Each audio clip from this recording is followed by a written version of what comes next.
Shorthand English 120 words per minute. Get ready. Start. I would like to congratulate the Finance Minister for the very good budget that he has presented to us. As far as I have known, this is the only budget that was presented without any additional taxes being imposed on us, particularly at a time when there is emergency and when there is a big influx of refugees coming over from Pakistan.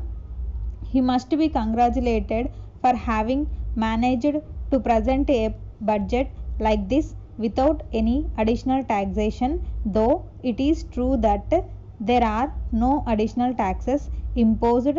Quite a number of members have criticized the budget and the proposals that have been presented to us. It is natural because this is the only time when members can criticize the policies and the actions of the government. Anything can be taken up and discussed, and the whole administration of the government can be criticized at the time of budget discussion. But although Mr.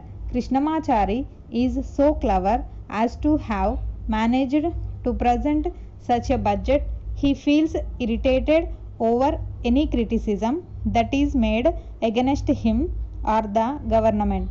That is not necessary. It is natural, and it is the duty of the members to place before the House and before the government all their grievances, and also give the necessary suggestions to the government to improve the administration and to remove the defects if any. So it is really not necessary that any member of the government should feel irritated. They are in a privileged position. They are in a position to rectify any mistake that may be there. So they must take this criticism in a sporting way and consider it an opportunity for them to know the mind of the public and welcome such a criticism.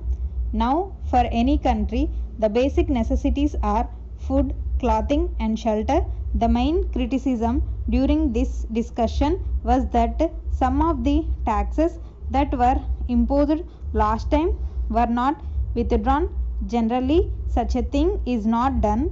It is true that even ordinary people, the poorer sections of the community, have to pay heavily by way of indirect taxes, and it is quite a hardship on them. But the finance minister's defense was that even if these indirect taxes were withdrawn, not much benefit would go to the public, because the business people would appropriate them in the form of profits and in many other ways. We are willing to pay any number of taxes because after all people will have to pay to the government to carry on the administration and to face any problem that the country has to face. But the rise in prices is something that is really making the people nervous. It is almost killing the people. The taxes do not matter. It is only once a year that the taxes have to be paid, but the high prices for the various articles have to be paid every hour, almost in the day, and that is what people really mind. Something has to be done about it.